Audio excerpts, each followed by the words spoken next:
Happy Tuesday. It is Tuesday, November the 11th in the year 2025, and welcome to another edition of Tuesdays with Tom. In high school, I remember we had what we called homeroom banking, and that was we would save our money through one of the local banks, and on the Thursday, I don't know if it was every Thursday or every other Thursday or whatever, we would set up in our homeroom class, and we had our little bank books, and everybody would save their money. I don't remember how often it was, whether it was weekly or monthly, but we'd pull out our little bank books and we'd make our deposits, and with our little bank books, we watched our little savings grow. Later in life, I would see a black Birmingham millionaire entrepreneur, Dr. A.G. Gaston, who owned a cemetery, a funeral home, a bank, a radio station, and et cetera, and et cetera. Dr. Gaston had a saying, quote, "A part of all you earn is yours to keep," unquote. He encouraged saving 10% of every dollar that you made. He encouraged saving before spending. When I became my own entrepreneur, I reflected on the value of watching your money grow. It has allowed me to have some control over my financial needs and created a lot more freedom in my life. Our G-list guest today is Lesley Telatovich. Lesley says that she is an Edward Jones financial advisor. She says that growing up, my parents instilled in me the importance of saving money. I remember working hard to complete chores so I could add a new dollar bill to my aluminum Band-Aid can. We all had something similar to that. Over the years, I witnessed this lesson pay off for my parents, who were longtime clients of Edward Jones. Lesley attended the University of North Florida. She graduated magna cum laude in 2002. After college, she says she opened 2 small businesses and was an entrepreneur for 10 years. This eventually led her to the entrepreneurial spirit and culture of Edward Jones. In her spare time, I didn't know this about her, and I've been knowing her for a little while. She enjoys running. She has completed the New York City Marathon twice, the Marine Corps Marathon, and the Chicago Marathon. We look forward to having that conversation with Lesley. Our show today, of course, is brought to you by the consulting firm of Best Girl Inc. So let's hear from Best Girl. Best Girl is a consulting firm that provides customized leadership, access and inclusion, public relations, communications, and organizational consulting services. Clients include Fortune 500 companies, utilities, higher education institutions, small businesses, and associations.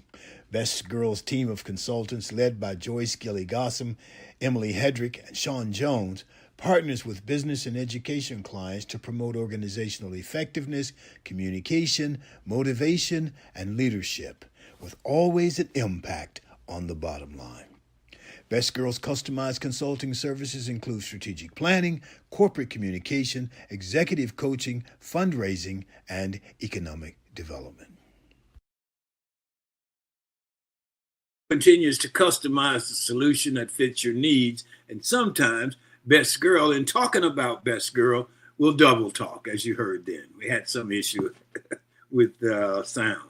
So let's go to our roundtable discussion and talk to Barbara Wallace Edwards and Michael Walker this morning and see what they got for us. Good morning, Barbara Wallace Edwards. How are you? Good morning, Mr. Gossam. I'm doing well. How are you this morning? I am doing great. Great. Let's get Michael on here. Good morning, Michael Walker. How are you? I'm doing well. Good morning, TG. Good morning, Barbara. I hope you both are doing well. I see Michael got the memo about the T-shirt, Barbara. Yeah, y'all forgot. Y'all left me out. I just really hate that y'all left me out of the memo thing, but I'll remember next time. There you go. I'll have to ask you next week what you're wearing in advance. Well, Tom, I want to start by offering condolences to the family of Woodrow Lowe. I think you probably know Woodrow. He played football at the University of Alabama. I think one of the first Black players to play there. Passed away last week. He was a star player at the University of Alabama and went on to play in the NFL for the San Diego Chargers as a linebacker. But Woodrow passed away last week. So my condolences to his family, the friends, and his former players, and all the alum of University of Alabama. Woodrow was a great player. Yes, yes, he was. He was from Phoenix City, I understand. I didn't realize that. Yeah. Um, Good man. Sorry. yes. My condolences to him. And also, what got the news last week that Nancy Pelosi is retiring after 4 decades as a senator. My goodness, that's a long, long time. I mean, in House of Representatives. So they really need to have term limits. I admire her for going ahead and retiring. But there's some others that probably need to join her in retirement. They've been there way too long. But our condolences. I mean, our congratulations to. It's turned into a job for life. Yeah, yeah. But they get benefits for life. I mean, Right. they don't have to stay there for life to get the benefits. That's the thing. They serve one term and they got benefits for life. So, there should be a time limit. And I don't know if they'll ever implement anything like that, but there definitely should be some type of limit. I agree wholeheartedly. But I don't know if they would have to vote for it. Right. So. And I don't think it's going to happen. So I don't think they would. No. Michael, what you got going? Well, you guys know about the No Kings for a Day protests and what have you. And, and God almighty, before you go, excuse me for cutting you, but did you see how they were booing at that football game? Oh, yes. Yes. He probably thought they were cheering for him, though, Tom. Anyway, go ahead, Michael. I'm sorry. And not to mention, he wants them to name the new stadium after him. After him, yeah. But where I was going with that is kind of funny. Trump just went over to China and had all these meetings with President Xi and all this. So he gets back to the U.S. and he's having a cabinet meeting, and he talks about how the cabinet of President Xi was. And he said he stopped and spoke to this guy, and the guy didn't say anything, just looked straight forward and didn't say a word. And he said, "Are you going to answer me?" And the guy still didn't say anything, just kept looking forward. And President Xi said, "They will not talk. They will not speak." So Trump gets back here to the U.S. He has his cabinet. And so he says, "Man, I've never seen any posture like that. They just stood straight up, chest out, chin forward, and they didn't say anything. Why can't I get that type of loyalty versus leadership?" And he said, Wow. J.D. Vance. And he said, J.D. Vance, he butts into conversations all the time. He said, "J.D., can I get that just for a couple of days, okay?" And they said, Vance looked awkward. And so some people saw the footage, and one guy, he wrote in and he says, "I just figured out why Trump was so bold with his desires. Malignant narcissism." Yeah. Plus, he says, "The narcissism is what make him want it. The dementia is what make him say it out loud." So true. He's like bailing out loud. Huh? Oh, man. Wow. Another one said, "Your cabinet members can't stand up straight around you because they're too busy waiting their turn to kiss your fat ass." Damn. But listen, did you see where they were having this news conference last week, and the guy standing behind him passed out, and he just stood there like, "I don't know what to do."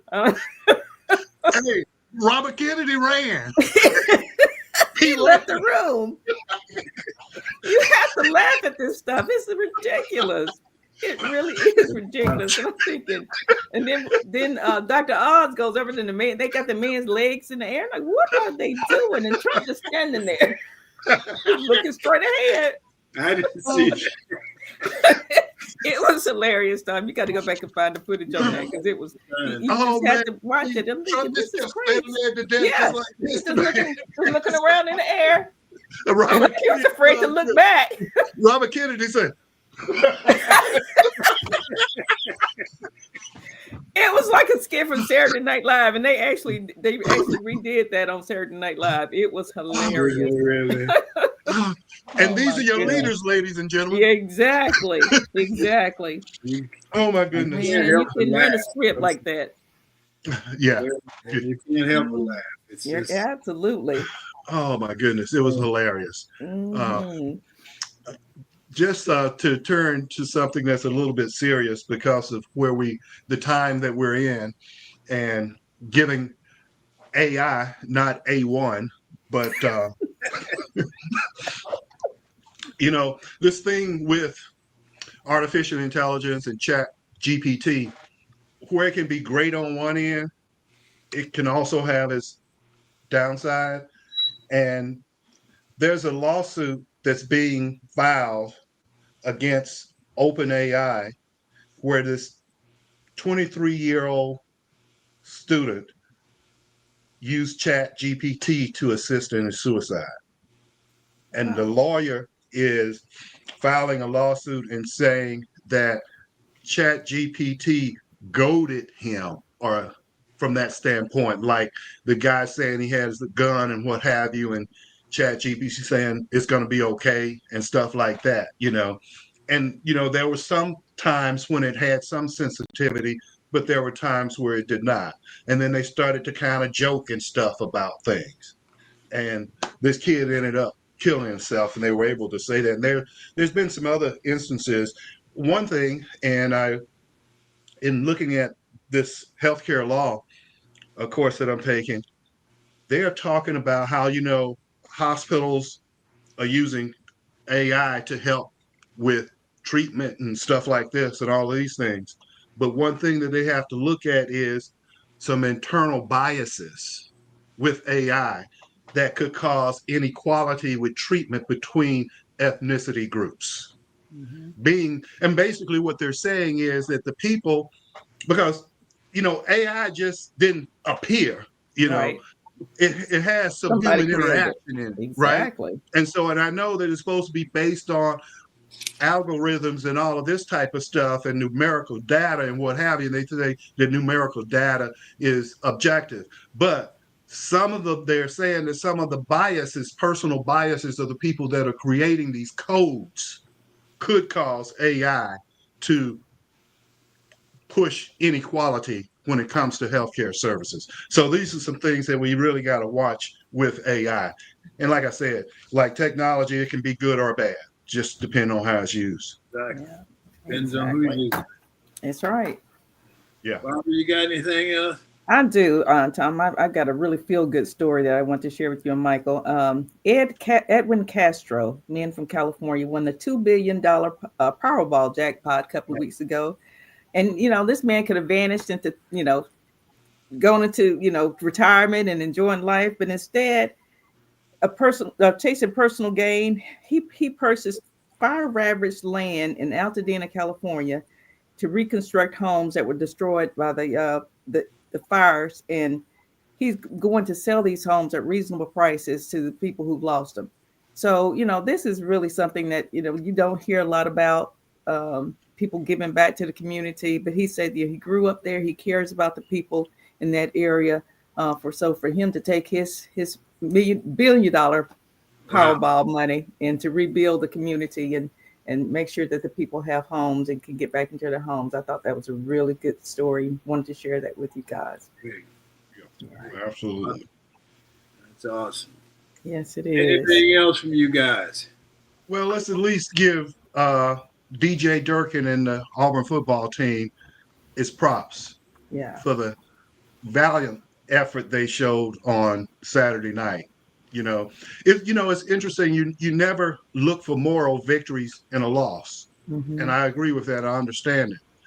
But even though they didn't win, you didn't feel as bad in this game as these other losses we had, because you saw the fight, the effort. You even, in my opinion, you saw much better coaching from an offensive standpoint.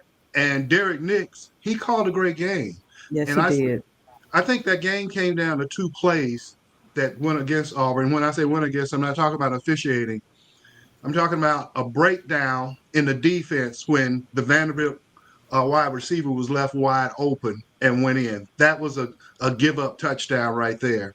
And then the other one was when I think we were up 14-3 or something like that. We were driving. We were down on the 3-yard line, and they came in with this heavy jumbo set where they flipped the left tackle over the right tackle, put him kind of in the backfield a little bit. And I'd be damn if he didn't jump off sides and we had to go back, Yeah. because that would have put us up 21-3 at that time and Right. stuff. And I'm kind of wondering if the defense is not getting worn down, because the defense has carried this team for the entire year. Yes. That was their worst defensive performance. Right. That's where the game was lost. Right. Getting a touchdown, we got a field goal. Yes. And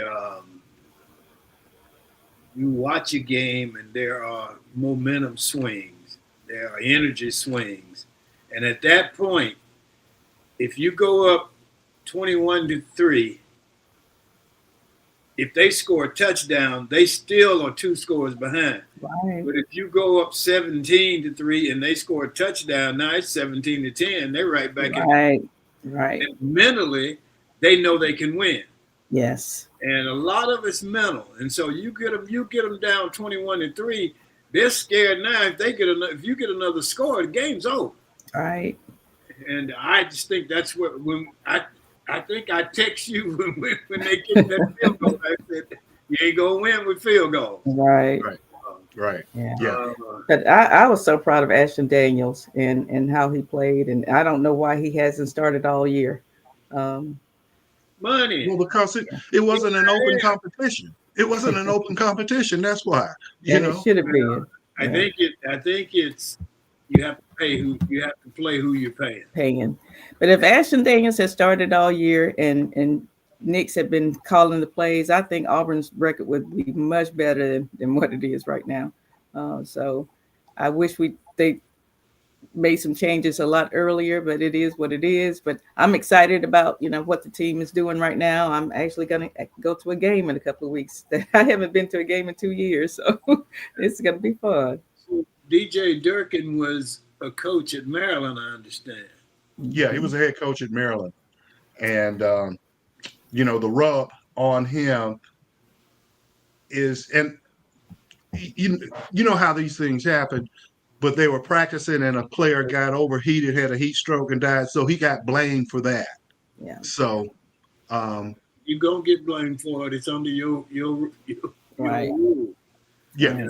Now, I don't know, but I know that when you're out there in the summertime, coaches have to take they have to be very careful. But if you all watch his press conferences, even his press conferences are so different than what Freeze was talking about. So, like I said, the whole demeanor around the team, their motivation, it seems to have improved. And I think the players are playing harder, definitely playing smarter. So they ain't playing smarter. They had 12 penalties. That ain't playing smarter. But right. No, they are playing harder, but they're not playing smarter. But that's what you have when your best players are young players. Mm-hmm. They haven't learned how to win on that level. Maybe they came from high school where they were all world, but that's different than being up here where you got a lot of other people that were all world. Okay. Yes. So that's where technique and mental acuity comes into place on that. Yeah. Maybe I just see it all differently, but we had to play differently. Yeah. You didn't tolerate mistakes. And you made a mistake, your ass was going to sit on that bench. Yes. Yes. Pat Sullivan told me a great story about they were playing Houston or SMU out in Texas somewhere, and it was 4th down, and Suge sent the punting team in. And Pat waved them off, sent the punting team back out and went for it, and he didn't get it. And he said, Suge met him halfway off the field and put his arm around him, and everybody thought Suge was hugging him and whispering stuff. He said Suge was choking the shit out of him. And he didn't play another down that game. Oh, wow. The way it should have been. Anyway, let's move on because we got a great guest here. Let's get Sean and see if she's got a minute for it. Good morning to everyone joining in with us.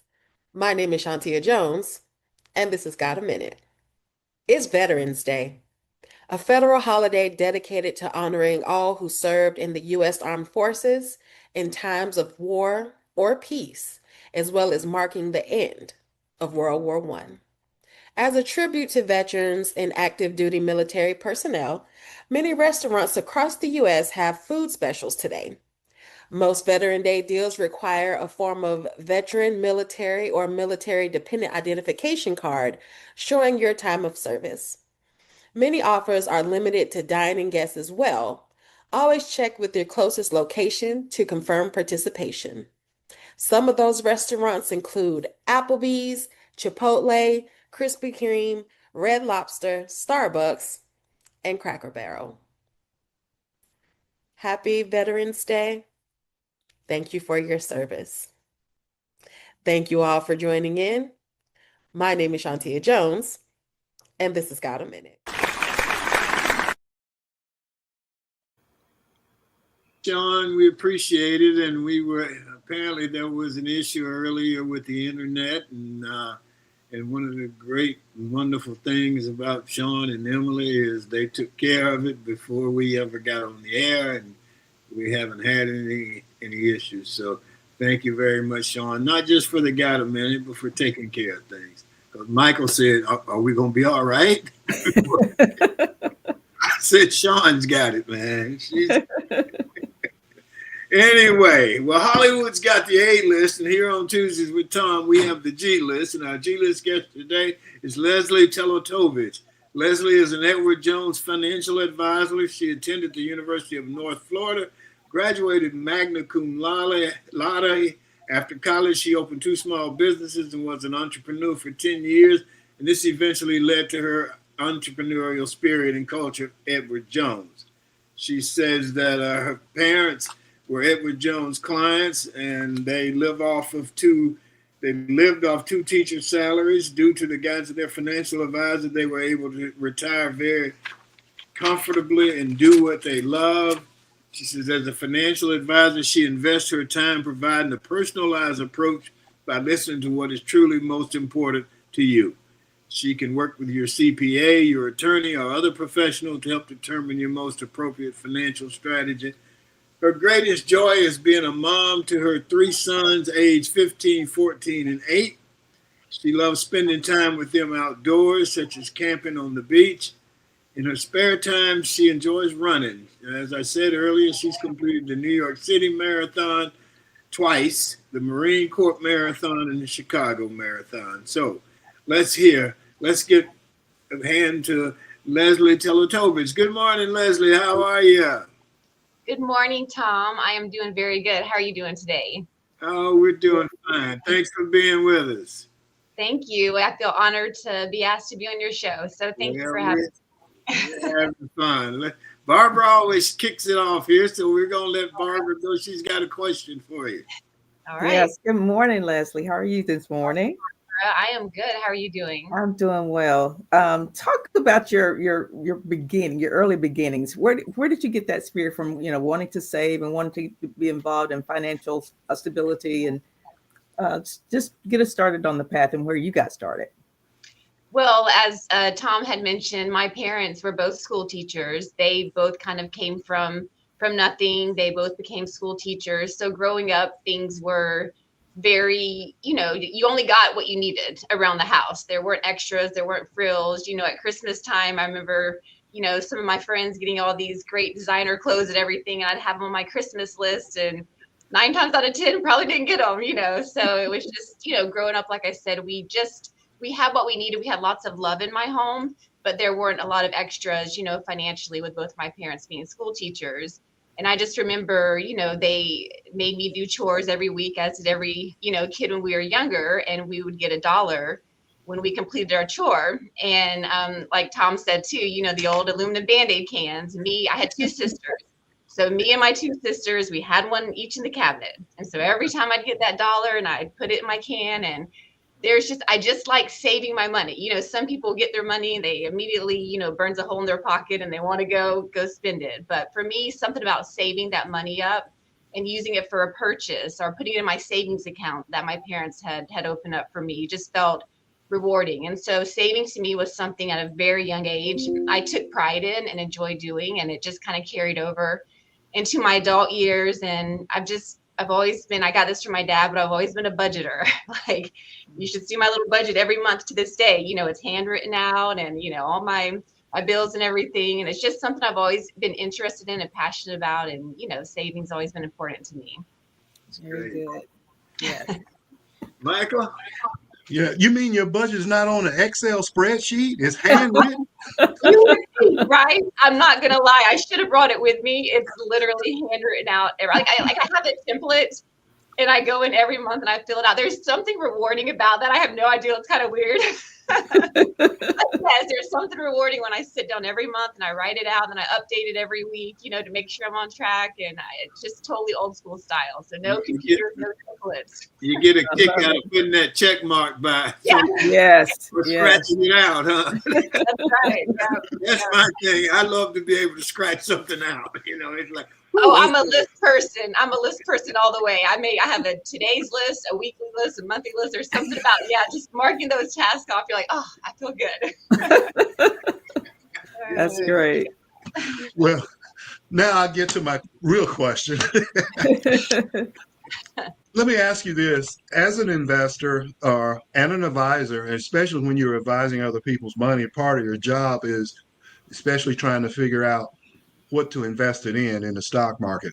So my question to you is, given the market maker, chief market maker himself, Donald J. Trump, he says stuff, the market reacts.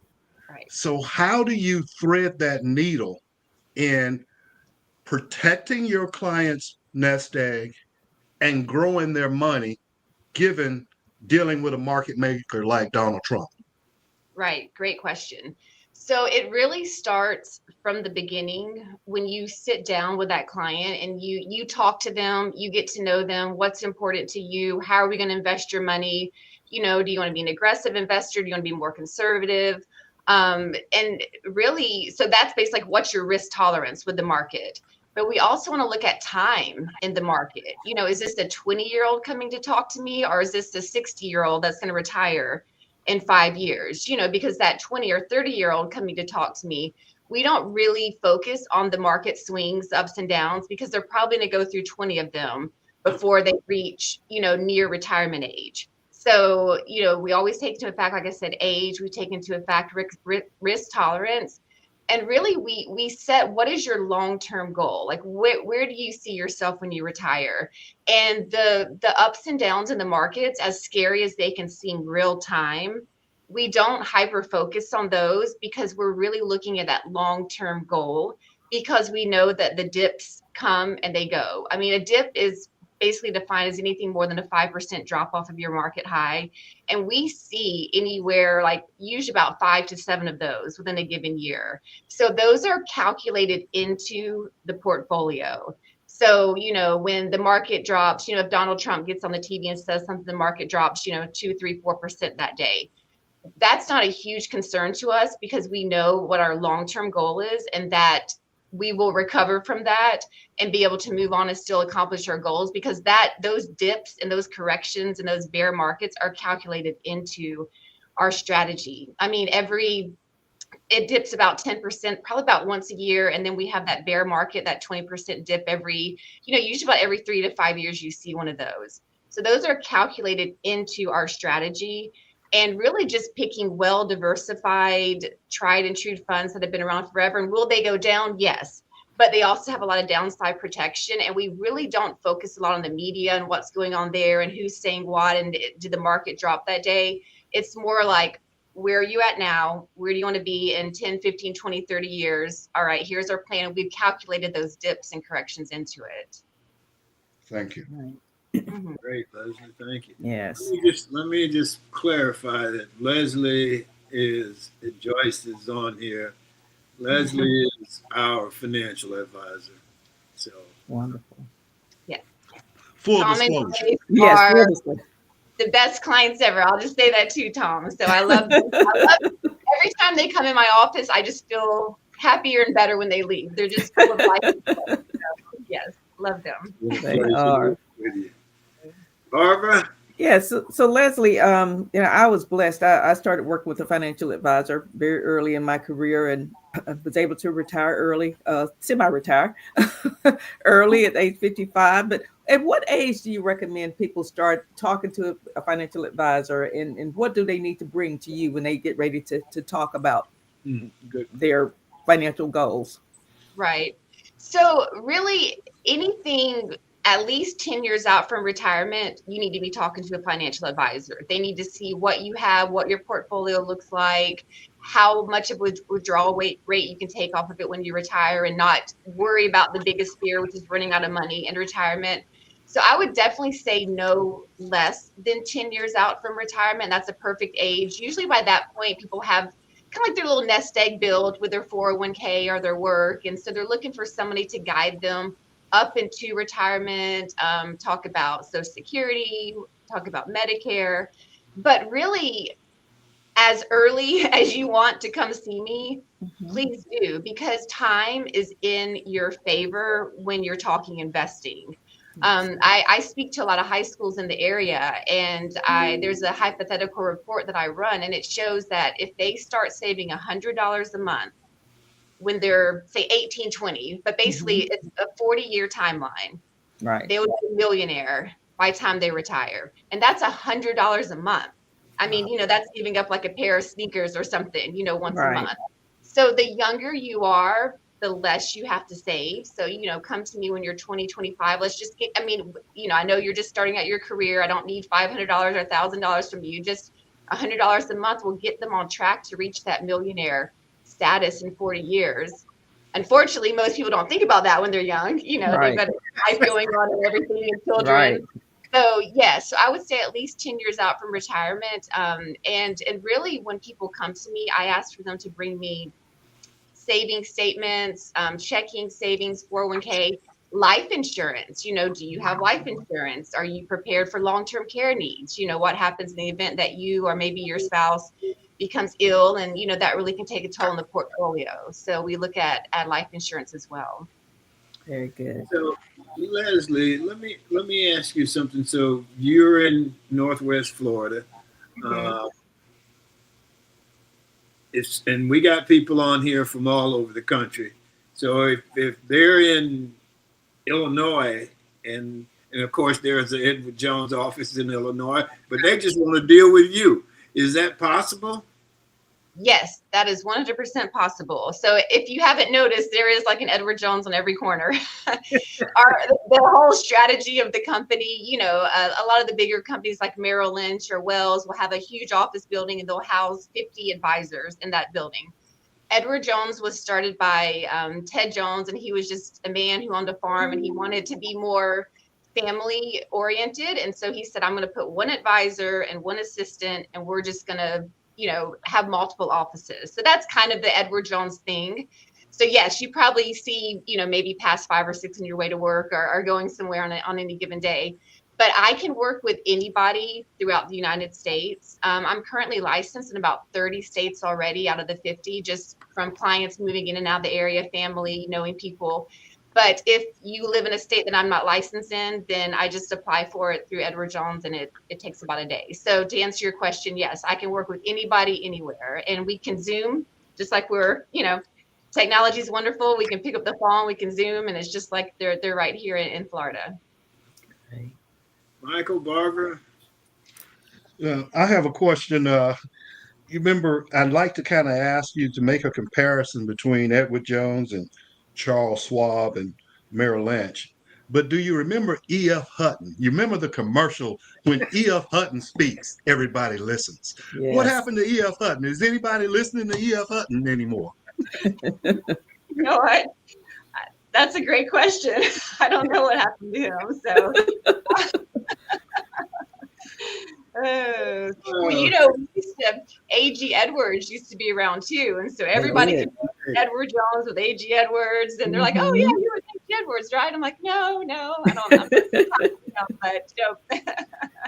but you know what? I love Edward Jones and their culture and their philosophy. But people don't come to me for Edward Jones.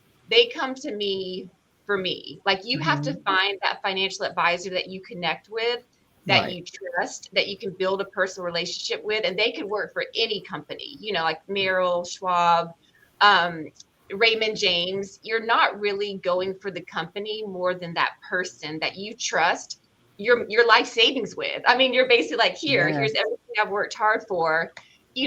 Please do right by me. And, not everybody in this industry always does. And so you want to make sure that you find that person that you connect with, that you trust with your life savings, and to guide you. And, in times of need, like whether it's a sickness or the loss of a spouse or a loved one, they turn to you and say, what do I do? How am I going to get through this? And so you want that person, instead of a company. Yeah. Leslie, you touched on something there. And, you know, there are a lot of financial advisors that get caught with their hand in the cookie jar. For Mm-hmm. those that may be thinking about getting a financial advisor, but are concerned about that risk, I know that you carry errors and omission insurance and stuff like that. Speak about what type of protections are in place for an investor that comes to you, and that in the event if something were to happen, how might they be able to recover their funds? Right. So a lot of the money is backed by the SPIC. So, the money that goes into different funds and investments and CDs, you do have some protection there. And also, most companies, I know our company does, carries a lot of liability insurance against incidences like that. So that way, there would obviously be a complaint, there would be an investigation, and it would be resolved. So I'm not saying 100 times or 100% of the time, you're going to get 100%, you know, your money back. But I know that our company, I can speak to that, carries insurance to protect the investor against a financial advisor that might have done them wrong, or done something illegal, or things of that nature. And Lesley, in this day and time of Bitcoin and cryptocurrency and all this stuff, what direction do you suggest people go in? Is it stocks? Is it crypto? Is it Bitcoin? Talk about that whole mess of stuff that's going on right now. So the cryptocurrency world is still kind of bizarre to me. I mean, I basically, to be honest with you, I opened up a very small account in the beginning just because there were so many questions around it. How does it work? What does it do? And I was like, I don't know. I have no idea. It's just this like money floating around out there that you don't feel. It's not tangible. You don't see it, but it's really gaining a lot of hype. So I just kind of opened a small account, got some Bitcoin just to kind of learn more about it. But, to this day, I still recommend that people invest in either individual stocks or mutual funds or bonds. Those have been around for ages. They're tried and true. They're tested. They're market tested. But but I don't discount cryptocurrency. I mean, a lot of people have really made a lot of money off of cryptocurrency. I just know that it's hard to pick the right one and time it and everything. And so, if people come to me and they're like, hey, I really want to have a cryptocurrency portfolio, I encourage them to take a portion of their money that they would not, lose their life over if they lost it. Invest in it just to kind of get that. Some people just like the thrill of the cryptocurrency world, or like the thought of maybe making a quick dime off of it. So I always encourage people, hey, let's take the majority of your nest egg and keep it exactly invested here. But if you want to take that 10, 15, 50,000, whatever that number is, and go buy some crypto, then do it. And if you lose it, it's not going to impact your future moving forward, and your retirement and your overall financial health. Right. You mentioned the word SPIC. What does that mean?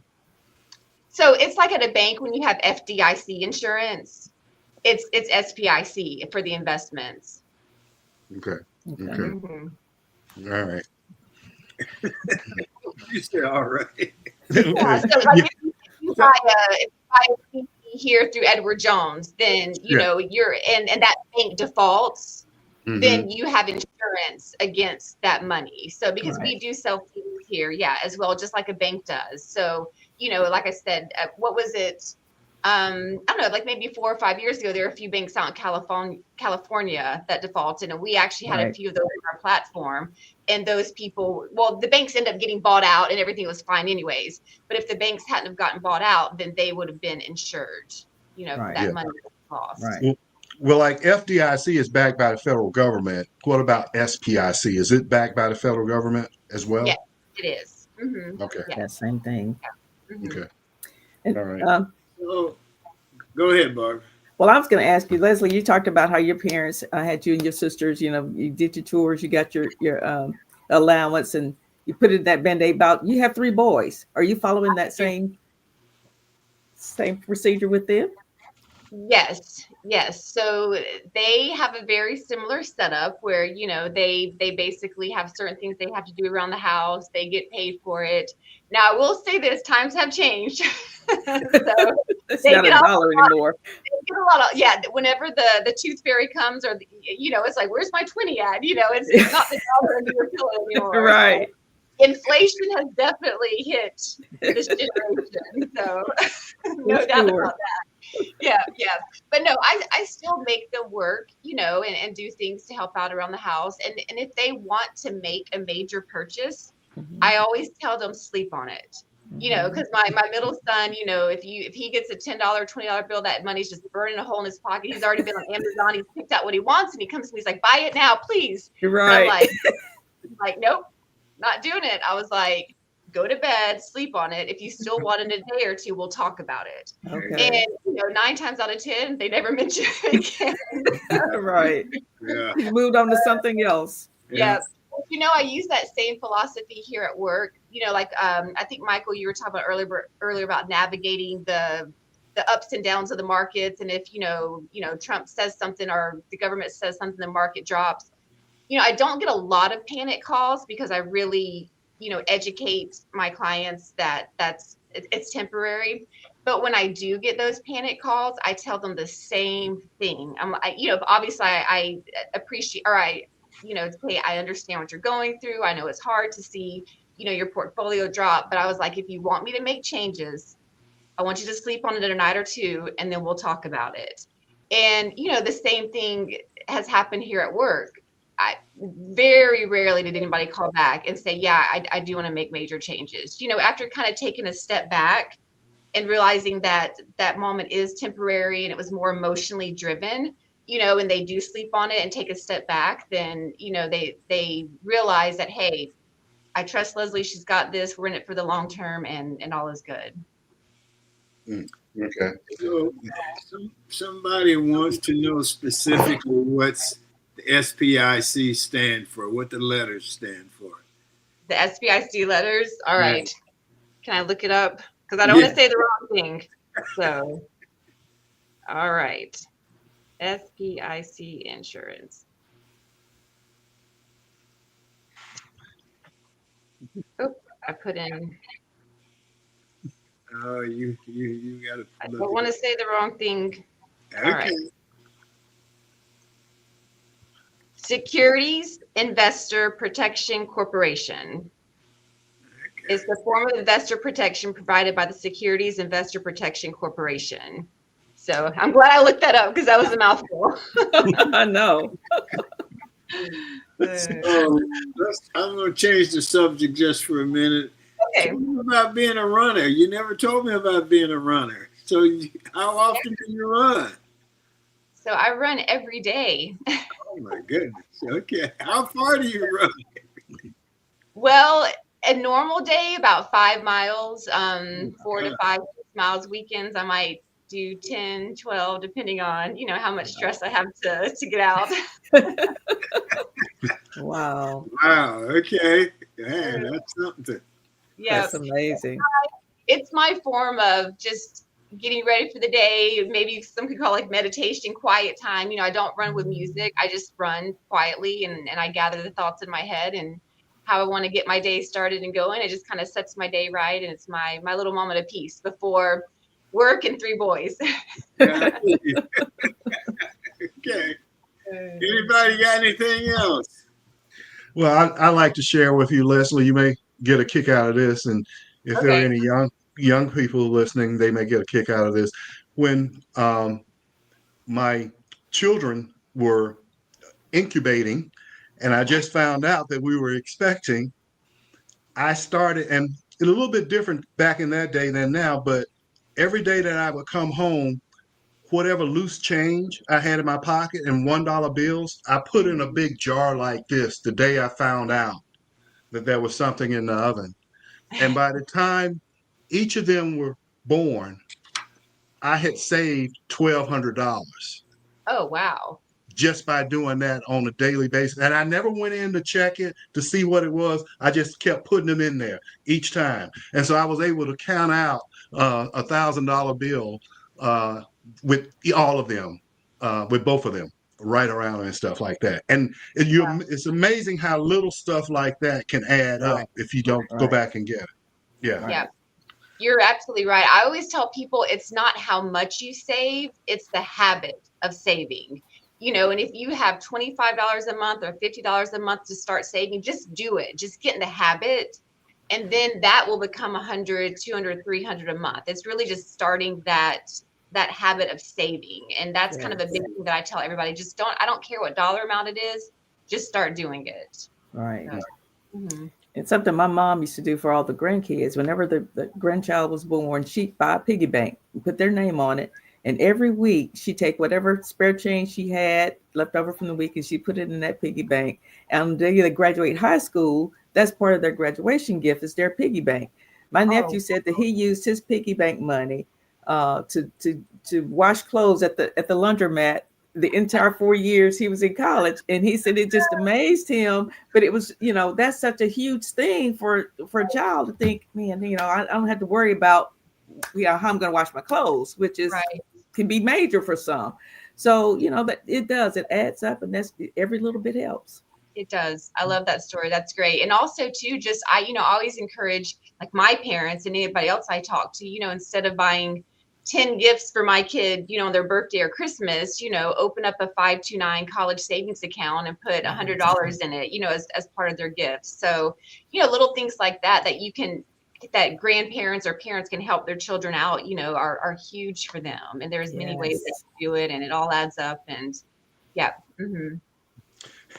I have to share this with you guys, how to make your money grow, compound interest. My son, when he was about, I guess, 7, 8, he figured out how to be an entrepreneur because my daughter had these basketball shoes by Nelly, Air Force Ones that were real popular. Somebody had given her. So she wouldn't wear them. She just put them up in her closet as a collector's item. Well, my son would go up in there and pull them out every morning, put them in his backpack. He'd go to school and rent them out to kids every day for $5 a day. So they could walk around like they had Air Force Ones, and he'd get the shoes back, clean them, and he kept doing that. So they go to the mall, and he has a pocket full of money. And his mom is saying, how are you getting that much money? Because he was telling Michaela, you want some candy? I'll buy you candy and stuff like this. And she says, you too young to have, you in the 3rd grade. How you have that kind of money? You've been in my purse. He says, no, Mom, this is my money. I made this money. She said, well, if you don't tell me, I'm going to whoop your behind where you got the money from. And so he said, well, I rent out Kayla's shoes every day for $5 to bring them back. Everybody thought it was funny except for Michaela, but I thought it was ingenious. That's very ingenious, man. He was an early entrepreneur. He had the spirit early. When you talked about having children and putting money aside for them, you guys ever watch Amos and Andy? Yes. So Kingfish was trying to get some money, and so he found out that in his family he had an uncle that whenever anybody in the family had a baby, the uncle would give him $5,000. So Kingfish said, let me see. Kingfish hired this young lady, gave her somebody's baby, and called his uncle and told him he said, had a baby. He told her, he said, now I'm gonna call you when my uncle come. I need you to show up here with the baby, So she was across the other room. So the uncle shows up and Kingfish say, hey you. he forgot to warn the girl's name. He said, "Hey, you." She never turned around. He said, "Hey, you with the baby." Oh my gosh. His uncle figured out it wasn't his baby. Oh man. Oh, that's crazy. Anyway, anybody got anything else? Lesley, you got anything else you want to tell us before you leave us? No, I'm just, once again, it's been an honor to be with Barbara, and Michael and Tom. Thank you for having me on the show today. I've enjoyed the time here, and hopefully I've enlightened somebody or encouraged somebody, to start saving and get on the financial path to freedom so you can enjoy those retirement years. So just thank you, everybody. I've enjoyed your time and your conversation. It's been fun. I have one question I meant to ask you for everybody that's listening and people that may be interested. What licenses do you have? You have a Series 7, and would you talk about those licenses for a moment Yes. that you have to do what you do? In order to become a financial advisor, you have to be licensed in the Series 7 and also the Series 66. So those were done, whenever I first got hired by Edward Jones. You study for them, you pass the 7 and the 66. And I also hold my insurance and annuity license. So I can sell insurance products, life insurance, whether it's term, long-term care, and also annuities as part of just kind of like the whole financial package. Not everybody needs insurance and annuities, but a lot of us do. So I have my insurance license, annuities license, and then 7 and 66. And Lesley, talk about being a fiduciary and what that means. I hear that term thrown around a lot. You do, yes. Almost every commercial now you hear on investing, you're like, but are you a fiduciary? Yes. So basically, a fiduciary means that you are acting in the best interest of your clients at all times. That you're taking into account their situation, their needs. Is this product suitable for them? Is it truly in their best interest, or is there some other factor come into play that you like the person that sells that product, or there's a commission involved or something like that. So it's putting all of those outside noises aside and saying, hey, I know my client, I know what he or she needs, and I always have to act in their best interest. And that's that is what being a fiduciary means. Right. Yeah. That's great. And how about anti-money laundering? How many times you got to take that course to be aware of people coming to you wanting a big annuity, and basically what they're doing is trying to launder money that will implicate you into a scheme? Have you had a situation like that before? So you do have to take an anti-money laundering class every year, just to be reminded of the red flags, the rules, and everything. I've never had a situation under my care, but my company has flagged, I think twice over the last 10 years, some larger transactions, that they're like, I'm not sure, that seems like a lot of money, or a lot of, there were just some red flags. And so they send you a questionnaire and you have to answer it, and then send it back to them. And then they, would either go on to investigate or close it, or they're like, okay, that's sufficient. Now we understand. So I have had my company send me a couple of things and say, please explain, the client and what they were doing and what, their goals were. But I've never actually, been a part of anything like that. But they do every year. Part of our CE, or our continued education, is we have to take some classes on it. Cool. Good deal. You guys know, obviously, Michael, if you probably figured, is in the insurance business. Yeah, So, yeah. Okay. Anybody got anything else? Lesley, you got anything else? No, I am good. Like I said, I've just thoroughly enjoyed my time today, and thank you guys for letting me be a part of it. Okay. Well, thank you very much for being with us. We appreciate you. All right. Thank you.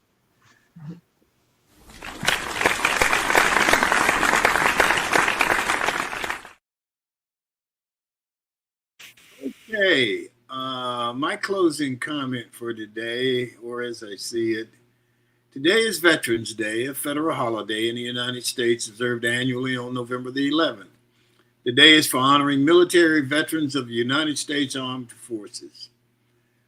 I particularly want to honor my dad and his brothers, my uncles, Aiken, Sonny, and Reese, my mother's brother, Uncle Junior, and our son, Dixon, who all proudly served in the United States military.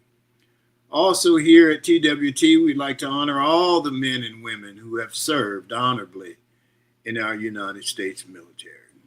Hope you have a great day. And that's our show for today. Well, actually, I want to say you may have noticed that Michael and I had on these Speak of Me as I Am t-shirts.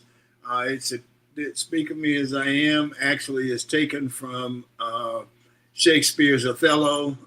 It's the words Othello uses at the end of the play. It's a play that I wrote and we did, and we had t-shirts for them, and so that's why we had the t-shirts, and we didn't plan on wearing them today together. It just happened that way. So that's our show for today. We want to thank the audience. We appreciate you. We want to thank our G-List guests. Thank our sponsor, Best Girl Inc. Thanks again to the TWT team, Barbara, Sean, Emily, Michael, and Joyce. And as always, a special thanks to the audience. And that's it for this November the 11th. Remember, a day without a smile is a day wasted. Enjoy yourself. Make every day count. Stay safe. Blessings and peace.